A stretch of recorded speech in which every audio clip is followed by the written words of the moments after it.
9:39, vamos a conversar ahora, nunca más oportunamente. Esta es una mañana en realidad en que tenemos noticias impresionantes. Al abogado tributarista Jorge Bravo Cucci, socio de Picón y Asociados, especialista en tributación internacional, planteamientos tributarios. Bienvenido, gracias por estar con nosotros y por supuesto nos ayudan a entender exactamente qué es este intríngulis terrible, el escándalo internacional de esta empresa de panameña, que en realidad forma parte de toda una política que Panamá se trazó de convertirse pues en un sitio ideal para los offshores. Bienvenido, gracias por estar con nosotros. Muchas gracias. Empecemos por lo básico, ¿no es cierto? ¿Qué cosa es un centro financiero offshore? ¿Cómo funciona? Y no necesariamente es delictivo. Efectivamente, ¿no? Una jurisdicción que permite la constitución de empresas offshore no necesariamente es un país, inclusive puede ser una parte de un país, no un territorio. Básicamente las reglas aplicables en estos territorios o países son fundamentalmente... Gibraltar, por ejemplo, Europa. Exacto, Gibraltar. Estados Unidos mismos tiene zonas dentro de su territorio que son calificadas como zonas propicias para offshore, ¿no? Lo que se les denomina las zonas, los territorios de baja o nula imposición. Entonces, la idea de estos territorios es una tributación, en el mejor de los casos, bastante reducida. Hablamos reducida con unas tasas de 15% hacia abajo, inclusive exoneraciones, o sea, donde no se tributa absolutamente nada. Y esto normalmente va acompañado, no necesariamente, pero a veces sí, con secreto bancario absoluto, ¿no? La confidencialidad. Confidencialidad de la información total, así es. ¿Qué es lo que se gana? Básicamente, efectivamente, se gana la reserva, ¿no? En cuanto a que la información tributaria y bancaria que estos patrimonios o propietarios de patrimonios tienen no sea revelada a terceros. ¿Pero qué gana el país o qué gana la empresa o el especialista?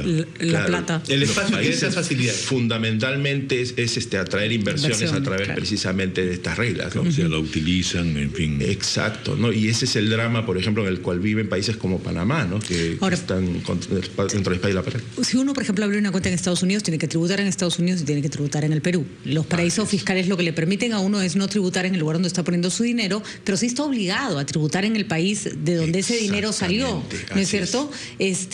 Pero al ser secreto, y ahí depende estrictamente de la voluntad de la persona que tiene su plata en Panamá, digamos. O sea, si quieres contarle al Estado que tienes esa plata, tributa. Si no le quieres contar, no tienen cómo averiguarlo. Exacto, muy bien. O sea, no necesariamente el tener una empresa o cuentas, en todo caso, en un paraíso fiscal es delictivo, ¿no es cierto?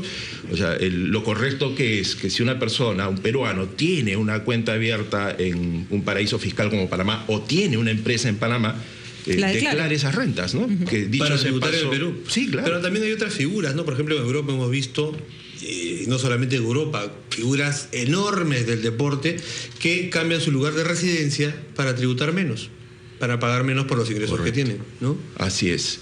¿Eso es evasión? Eso está siendo considerado hoy en día como evasión, ¿no? Una forma de evasión. Se le llaman los ahorros tributarios agresivos, ¿no? Que han llevado a empresas gigantescas, ¿no? Como Apple, por ejemplo, a un ahorro de 88 billones de euros, ¿no? Hay el espacio de la Internet que no tributa tampoco. ¿Dónde se tributa? ¿En qué reside el escándalo? El escándalo en este caso reside en que sí separa una de otra. Una que es completamente legal y todos estos casos, en fin, la mayoría de ellos llaman la atención porque son inmensas personalidades. Claro, la información están intentando poder, en consecuencia, tienen que tener alguna tranquilidad a futuro. Claro, aquí lo que llama la atención de la información que ha sido revelada es que efectivamente hay una serie de indicios sobre cuentas o sobre empresas en este caso, que son de titularidad de dignatarios, de jugadores de fútbol, de personas con relevancia en el mundo inclusive, ¿no? O lo que es peor, asociadas a actividades que se sospecha pueden ser actividades ligadas al lavado de activos. Por ejemplo, mucho dueño de casino tiene plata en Panamá. Y los casinos son, vamos a decirlo con todas sus letras, espacios donde se sospecha que se lava dinero. ¿Qué herramientas tendría que tener, por ejemplo, nuestra SUNAT o nuestra unidad de inteligencia financiera para no andar como la gallinita ciega cuando la plata sale del Perú? Claro, si estamos hablando, por ejemplo, de una empresa que quiere hacer las cosas correctamente y quiere usar una plataforma ubicada, por ejemplo, en Panamá, lo primero que tendría que hacer es reportar la salida de ese dinero, que previamente, obviamente, ha tributado, ¿no es cierto? Y declarar que efectivamente este dinero vía bancarización está yendo a una entidad ubicada en un país determinado. Eso es absolutamente legal. Es legal y con esto la administración tributaria puede hacer luego el seguimiento de esos fondos, ¿no? Lo correcto es que si hay un dinero que ha salido de una empresa del exterior, pues luego obviamente hay un rendimiento que tenga que tributar en Perú.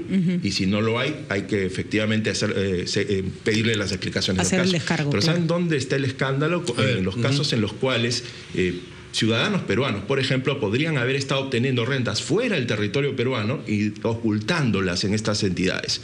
Entonces, no necesariamente, y digo en todos los casos es lo que ha ocurrido, pero sí llama la atención efectivamente la cantidad de personas que tienen cuentas y tienen empresas offshore, con lo cual, peruanos me refiero, con lo cual lo que debería hacer aquí inmediatamente la administración tributaria es comenzar a hacer cruces de información. Por ejemplo, el señor Virgilio Acuña aparece con una cuenta offshore.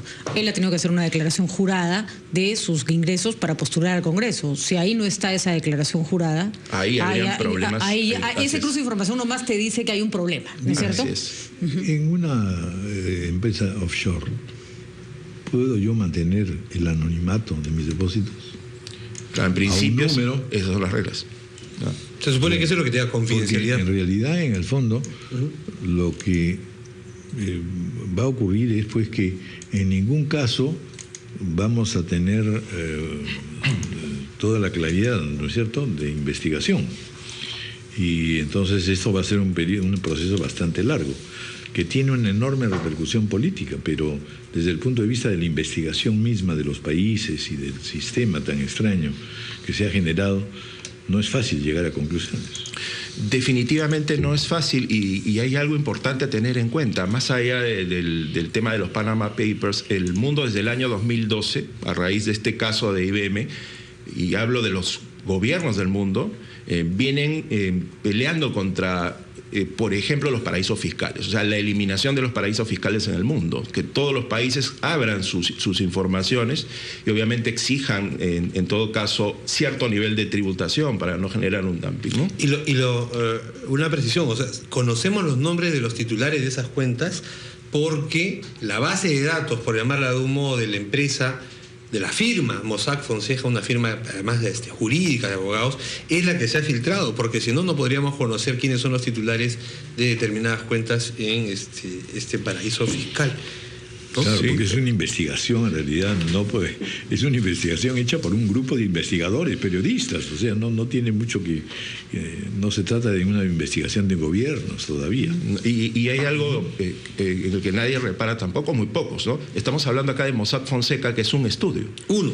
Ay. En el mundo hay, ¿qué? 1.000 que se dedican a esto. Además, más. yo creo que la calidad de la información obtenida al tratarse de además información que se ha filtrado es bien reveladora, porque claro, tienen mails en los que dicen, oye, tengo un cliente tal que quiere que le hagamos algo para que no declare tal cantidad de dinero, entonces va a caer mucha Todo gente, abierto, ¿no? Claro, todo es abierto.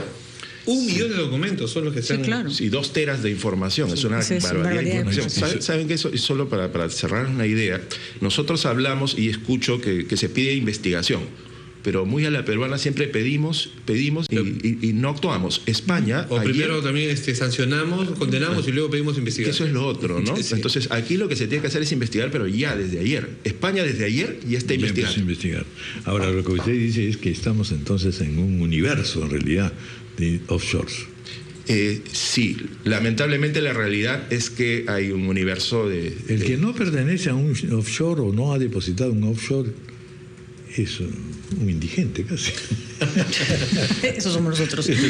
Son las reglas de este mundo que tienen que cambiar, ¿no? Tienen que cambiar. No puede seguir así.